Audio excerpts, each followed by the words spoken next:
Welcome to the Living the Dream podcast with Curveball. If you believe, you can achieve.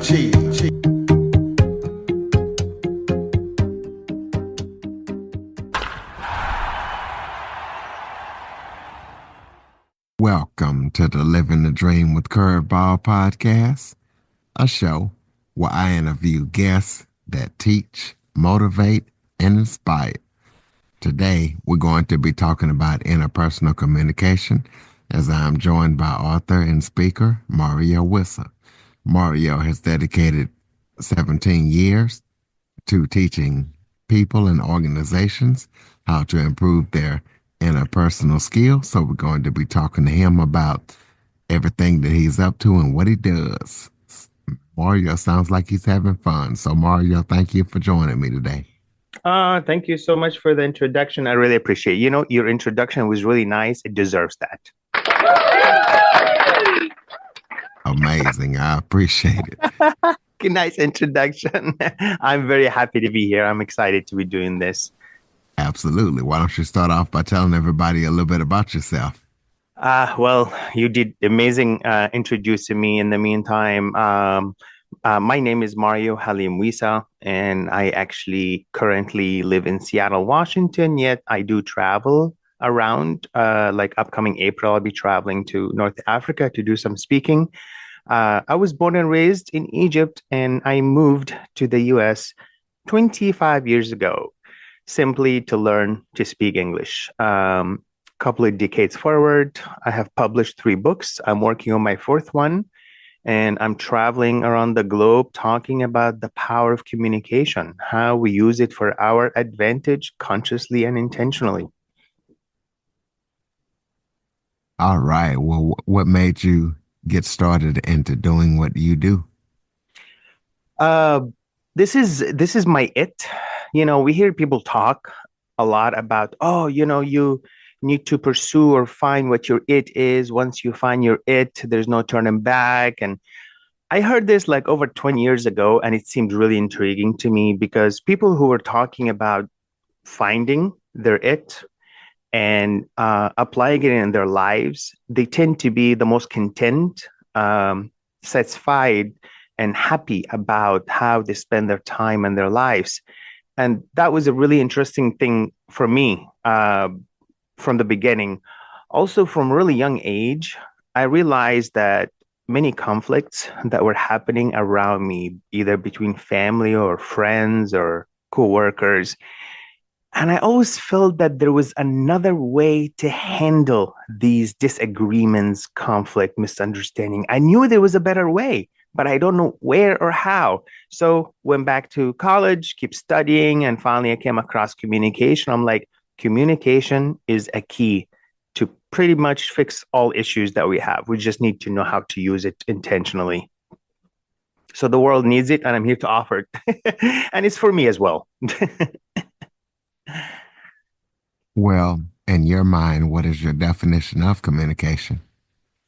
Yes, that happens to be one of my favorite questions, actually, because the wonderful thing about doing our own research in a topic that we truly enjoy, that fills our heart, that we get to the point where we start to coin our own definitions based on our understanding, experiences. So the way I see communication is as the following. Communication is a non-stop, voluntary, and involuntary process of exchanging information, knowledge, data, vibration. It's a nonstop process that's always happening, whether we do it consciously or unconsciously. Obviously, we choose to do things consciously, but that takes effort. So it is a process that's happening all the time. Our existence is actually communication. And some of us may not be aware of this. So it's a good time to be aware of that now. So people understand how important communication is, because we all talk about that, but we have to realize how important it is. Talk about how communication can impact our daily relationships. Absolutely. When you bring up this topic, many people think our relationship with other people and how communication could impact that. There's an academic term for this. It's called interpersonal communication. We're all familiar with this 101, like relationships with other people, relatives, coworkers, intimate relationships. But there's also something called intrapersonal communication, which is similar to interpersonal communication 101. The one I'm talking about is intrapersonal communication, and that's basically how we converse with ourselves. We have a relationship with ourselves, whether we are aware of it or not. Actually, some of us are not aware. Some are cultivating our own relationship with ourselves. And I'm here to tell you the relationship that we have has a ripple, the relationship that we have with ourselves has a ripple effect in all the other relationships that we have in our lives. The closest person, the first person that we see when we wake up in the morning, all the way to like coworkers or relatives that we see once a month or a couple of times a year, because we are in a relationship with ourselves 24/7. Making this relationship lovely, nice, and kind, it spells everywhere else in our lives. Simply put, I can tell by how someone's deal in their interpersonal relationships, it tells me somewhat about the relationship with themselves. Most of us, when we are kind and understanding and patient and loving towards our own selves, that means we fill our own cup. And that way we will be able to share that with other people. Yet some people who tend to get frustrated easily or get upset or create conflicts with other people easily like that, that's sometimes indication of instability inward, and maybe not the healthiest relationship is being cultivated. All right. Well, let's talk about the important relationship between, communication and yoga. Ooh, oh my goodness, you're really good with questions. This is great. These are actually two pillars that I am building my life on, truly. Yoga one and communication. They're like, you can imagine infinity sign going between these two. These two topics, I started studying yoga. Well, I started practicing yoga 2012, so about 13 years ago, and I'm taking course to actually become a yoga instructor. And I find yoga and yoga meditation and communication, they are the best medication for me. They go together hand in hand. So a minute ago, when I was sharing about intrapersonal communication, how we communicate and connect with ourselves, the main goal of yoga is actually to do that and to have this connection grounded, solid, and carry this connection with ourselves throughout the day, throughout our lives. So some of us might be familiar with the word yoga. The word yoga actually, it's a Sanskrit word, and Sanskrit language is about 8,000 years old. Yoga comes from yog, and yog, it means bond or union between you, yourself, and the universe. That's one of the ultimate goals of practicing yoga, where you feel like you're oneness with everything else. For me, that's really similar to communication and how it works. When we're closer to ourselves and we have this healthy relationship and bond with self, that helps us to do that with other people. In yoga, when we cultivate this oneness and feeling centeredness, we are able to share that with other people as well. Not only that, we also have the capacity and the compassion to meet people where they at, even though they may not be in the same dimension that you're in, from practicing yoga, pranayama, and meditation. Let's take a quick break. Okay, everybody, it's Michael E. Cullen II. And I'm Sesame and Carta from the All Too Real 2 podcast. We're passionate about movies, TV, and pretty much all things pop culture. Dive into the chaos of failed sitcoms, direct-to-video sequels, and the quirky realms of cinema and TV. Join us every Thursday for your dose of All Too Real 2 entertainment. We'll guide you through debates like whether Howard the Duck qualifies as a superhero. Ponder if Larry the Cable Guy could be the new Rock or Schwarzenegger. Discover if some shows and movies should have stayed in the cutting room. Ever heard of a sitcom featuring that dictator with the funny mustache? Well, we watched it. We're dedicated to unraveling the peculiarities of pop culture, sometimes with awesome guests. So, if you're into the eccentric world of pop culture, listen and subscribe to All Too Real 2. Available wherever you find podcasts and on Age of Radio.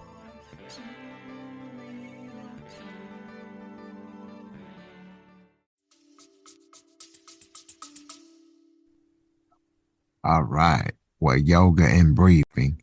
Let's talk about the methods that you use for yoga and breathing. Yeah, absolutely. So breathing techniques in yoga, it's called pranayama, like two words, prana and yama. It's like the energy force and how we control it. Imagine some of us some of us cannot go for 40 minutes without eating, but some of us actually the body can go 40 days with no food. When it comes to water, after 1 week of not drinking any water, actually the body dehydrates and is just gone. After 2-3 days of no sleep, the brain, the mind start to break down and feel confused and hallucinate. But when you think about air, try and hold your breath for as long as you can. Some of us 30 seconds, some of us 2 minutes, yet it shows you that after 2 or 5 minutes with no air, no oxygen, we are gone. How often do we really think about that? How often do we really consider that? How often do we breathe intentionally?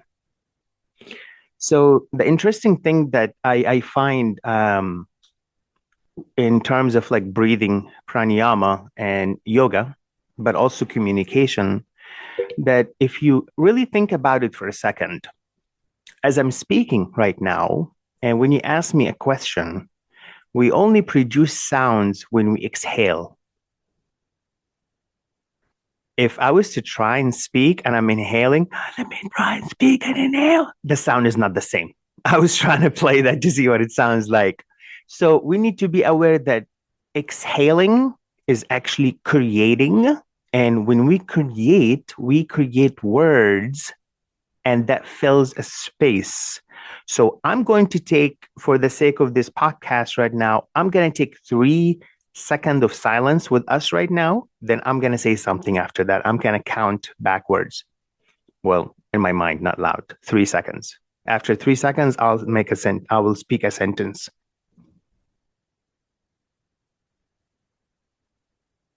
The last 3 seconds were completely silent until I made the following sentence, which I'm speaking right now. Words, by exhaling, create in a vacuum and in space. If you want to be particular about pranayama breathing techniques that would help us to actually communicate better and calm our nervous system, to engage and activate our parasympathetic system, which helps us to calm down and not get engaged in fight or flight, there is one of the most popular breathing techniques, and I do it pretty much on a daily basis, something called box breathing. Sounds familiar? Absolutely sounds familiar. Yeah. Box breathing, basically, we look at breathing in 4 steps. Inhaling, holding, exhaling, holding.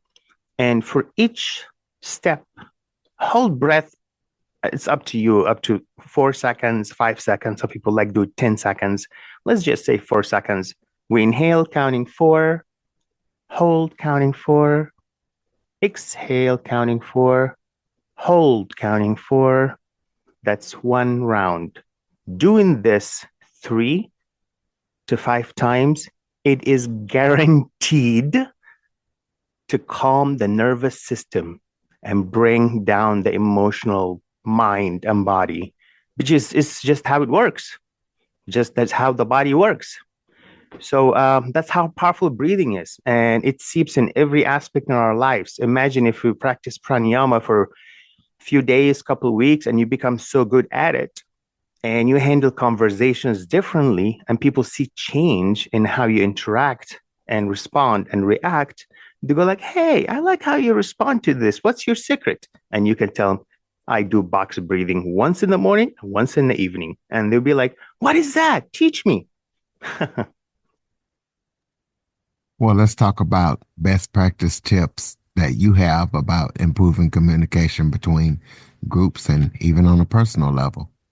Oh, absolutely. I guess I will share directly the things that I practice almost on daily basis. I'm human. I do my very best, and my best is a different dimension every single day. Uh, how we prime ourselves and how we prime our mind, by the way, in a way, self and mind somewhat close, not exactly, but close. How we prime our mind early in the morning when we first wake up, the first 90 minutes before we do anything else, really impacts how we carry ourselves throughout the entire day. So, one of the important actions that I take in the morning, which is almost action of non action, where I make a cup of tea in the morning with some lemon and light a candle and incense, and I spend about 20 minutes to 30 minutes early in the morning with myself, maybe playing some relaxing music in the background, um, cultivating this relationship early in the morning with ourselves. It really grounds us, especially if someone has not done it before and they experience it for the first time. It might be challenging for some people at the beginning. It doesn't have to be 20 minutes, 30 minutes. It could be just 3 minutes to 5 minutes, just to start the day by spending time with self, to honor self, that it exists with us. So, starting the day to actually spend time with self and be mindful of how we communicate with ourselves to prime our mind and also label events in a healthy way to empower us. When we spend time with ourselves and use language to empower ourselves, this actually radiates to everyone else around us. So starting early in the morning with some time, just some time one-on-one on one, I guess, with yourself, and also middle of the day taking a break for really pausing to center self is really, really important. I try to do this as often as I can. My friends remind me of it too, where at least once a day, stop in the middle of the day and find the mirror and you go tell yourself, you are doing amazing. Wow, you remember how you felt yesterday or a week ago, or you thought you would not be able to do this? Motivate, inspire, empower yourself by looking in the mirror and actually do that to help you get through, because life can be tough sometimes. Situations that happen, things that people do and say can really impact our inner world. So maintaining the inner world, inner self, how we feel about ourselves and relationship with ourselves, it is a nonstop process, because you center yourself 1 minute, 30 seconds later, you get a phone call or a text or a meeting that does not go your way, and boom, you're off centered. Then we have to center myself again. There's a danger of being off centered is when someone trying to interact with us, we may not respond in a logical way that we will be happy later with how we responded. When we off centered, we seem to be saying things we do not mean. We think in a mindless way or react instead of responding. Centering self. Like, honestly, sometimes I tell myself, like, I find myself walking around the day. I'm like busy running from one place to another. Then I catch that my heart rate is going up. I'm all over the place. I physically pause where I am and just like take a deep breath and inhale, exhale, and trying to center myself. I have to do this a couple of times. Then I tell myself, start small from where you are right now. And once I start small, stay positive no matter what happens. Label, frame, prime, whatever is happening in a positive condition in a way that it empowers me. And final point for this is showing up. This is probably a topic for a podcast on its own. The power of being authentic and showing up where we go, wherever we go with our flaws, weaknesses, strength, just genuinely show up. Because when we show up in life, life also actually shows up. If we show up fake, well, the situation will be fake too. Because a lot of things that happen in our life is a mirror for our inner world. Hence, I say to cultivate this centered inner world first thing early in the morning. Very powerful. Well, tell us about any upcoming projects that you're working on that people need to be aware of. I like that. What do people need to be aware of? Actually, I have a lot going on, to be frank with you. So I'm actually working on my fourth book right now, a small pocket size, like 4 by 6 inches kind of book. The title is The Little Green Book. And just a quick preview, this book has 104 seeds of wisdom and thoughts from east to the west, something you can carry in your pocket, something that empowers you. You flip a random page and it will reach you where you're at. I've been working on this for some time now. Also, in April this year 2025, as I'm saying that, 2025 sounds like still in the future, but 2025 is actually here. April, May, June, I will be traveling North Africa, Egypt, and possibly a couple of places in Europe, doing some book signing and public speaking engagements. And I also hold workshops that I've started about 6 years ago now. It's called ICE, Interactive Communication Experience, where people actually get to learn about themselves and find out what are their strengths and how they can ground themselves regardless to what's happening around us. Also to understand that communication has invisible power and sometimes we misuse it due to our ignorance. So traveling around spreading the goodness of what communication is and how we use it to empower ourselves. Throw out your contact info so people can keep up with everything that you're up to. Sure. So my website, www.mariowissa.com. That's my first name and last name. First name Mario and last name Wissa.com. Also my email, contact me at mariowissa.com. And I finally have a phone number that you can actually call or text. And it depends when you call. I might be able to answer. The number is 360-821-5760. On my website and through my phone number, you can actually book a 30-minute free session 101 to discover what we need to work on in terms of life coaching session. And all my services actually free. I'm doing this just to help people. And yeah, that's all, Curtis. All right, we'll close this out with some final thoughts. Maybe if there was something I forgot to talk about that you would like to touch on, or any final thoughts you have for the listeners. I think that's one of the reasons why I do what I do, because I don't think I have final thoughts. They're like running nonstop. But putting humor to the side,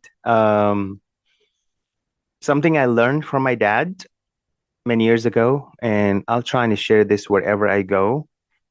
Being kind beyond necessary to self and others is a superpower. All right. How about that superpower? MarioWissa.com. Absolutely. You guys be sure to check it out. Follow, rate, review, share to as many people as possible. Get on your favorite podcast app. Check us out, man. Follow, share us. Any guest or suggestion topics? Curtis Jackson 1978 at att.net is the place to send them. Thank you for listening and supporting the show. Mario, thank you for MarioWissa.com, and thank you for joining us. It's a privilege to be here. Thank you so much for making this happen. Truly, nice work.